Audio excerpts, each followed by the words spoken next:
Salut à vous les juristes, c'est Matt DEH et bienvenue sur Vulga Droit. Aujourd'hui, on va faire une nouvelle capsule sur une nouvelle affaire devant la Cour européenne des droits de l'homme.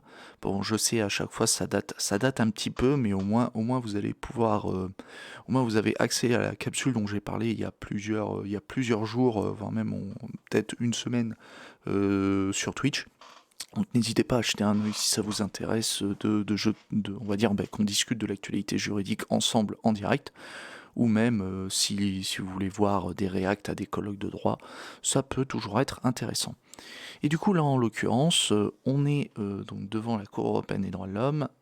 Bon, mais avant d'arriver à la Cour européenne des droits de l'homme, un peu de contexte. On a monsieur Makovetsky, qui est un ressortissant ukrainien.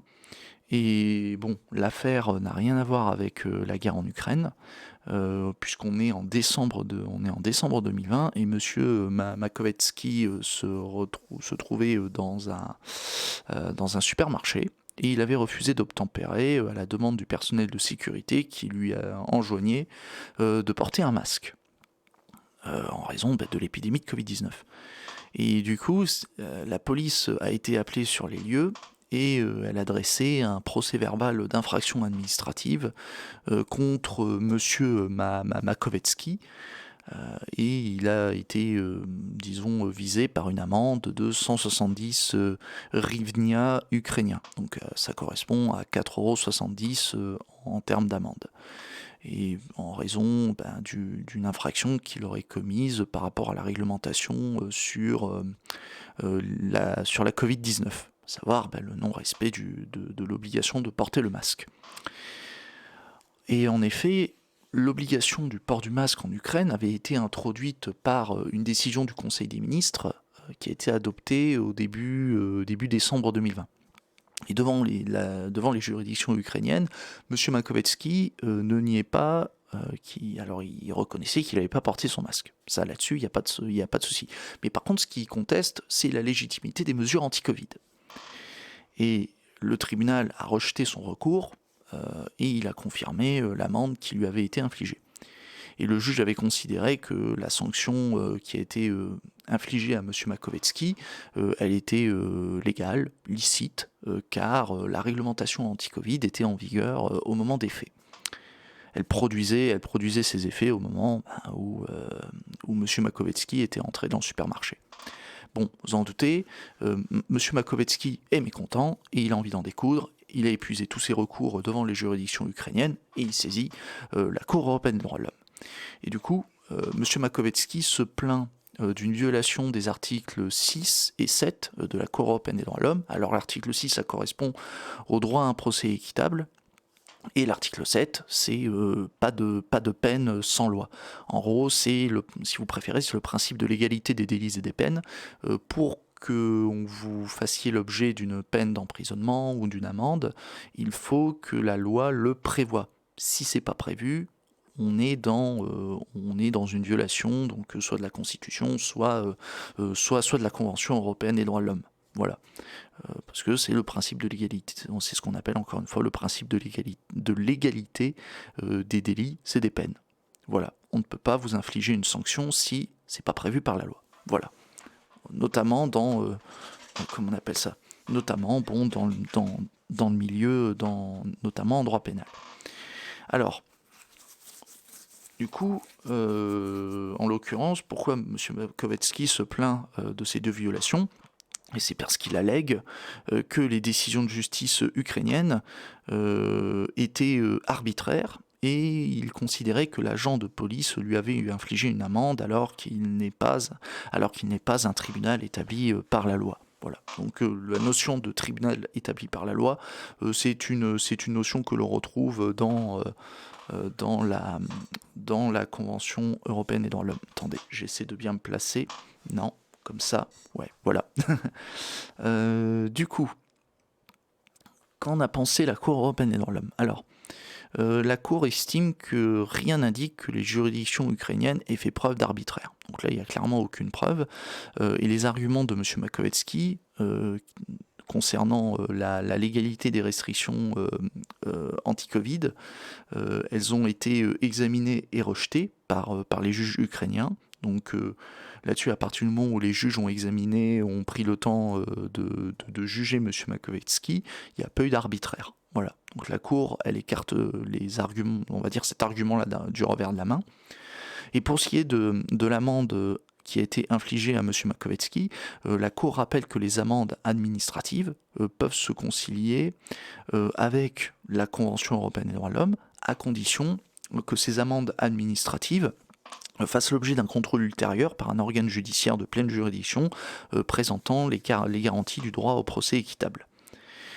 Donc du coup, je vous rappelle qu'il y a 2 types d'amendes. Vous avez, alors bon, en droit français, on a les amendes qui sont infligées par le juge pénal, donc du coup, c'est concrètement les amendes de type pénal, et vous avez les amendes qui sont infligées par l'administration, et qui ont un caractère du coup administratif. Voilà, donc vous avez les 2 types d'amendes, et du coup pour que ce type d'amende, donc les amendes administratives, soient légales, il faut qu'il y ait possibilité pour le juge d'en contrôler la légalité.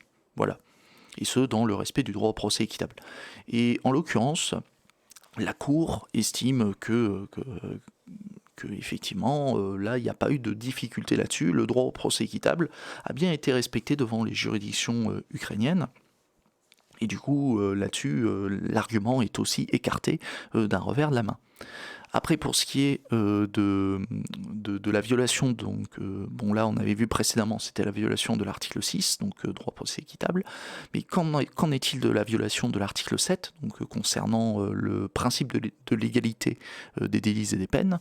La Cour européenne des droits de l'homme constate que le montant de l'amende qui a été infligé à M. Makovetsky, il était déjà négligeable, et le non-paiement de celle-ci, ça n'entraînait pas une privation de liberté. Donc là-dessus, au niveau de la sévérité de la peine, on était, je veux dire, ça ne nécessitait pas que ça, comment on appelle ça, que ça soit intégré dans la loi pénale. Et qu'est-ce qu'on a d'autre ? Il y avait aussi un autre point, c'est qu'on n'était pas dans ce qu'on appelle, comment on appelle ça ? On n'était pas dans un cas d'accusation pénale. En gros, pour ce qu'on entend par accusation pénale, donc il faut décortiquer en 2 temps. Donc la notion d'accusation, donc ça se traduit donc par une notification officielle de ce qui est on va dire d'un fait qui est reproché à un individu. Donc le fait reproché, c'est la commission d'une infraction pénale, et il faut que cette notification, elle émane d'une autorité, alors bon, ça peut être le tribunal, etc. Et pour ce qui est du caractère pénal de l'accusation, ce qui est décisif, c'est que le fait qui est reproché, c'est que ce fait sera constitutif d'une infraction pénale. Et en général, lorsqu'on est on considère qu'un fait est constitutif d'une infraction pénale lorsque ce fait est passible d'une sanction qui, par son nature, son degré de sévérité, relève de la sphère pénale. Donc, grosso merdo, pour le dire de manière caricaturale, enfin, de manière très simpliste, une accusation pénale, c'est lorsque vous recevez un courrier de la part du tribunal vous indiquant que, tout simplement, on vous reproche d'avoir commis on va dire, je sais pas, un vol, et que derrière, vous allez être condamné si vous ne démontrez pas on va dire si vous n'êtes pas en mesure de démontrer votre innocence, vous allez être condamné à une peine d'amende, à une peine d'emprisonnement, notamment. Voilà. Donc du coup, ce que je vous propose, c'est qu'on s'arrête là pour des décisions.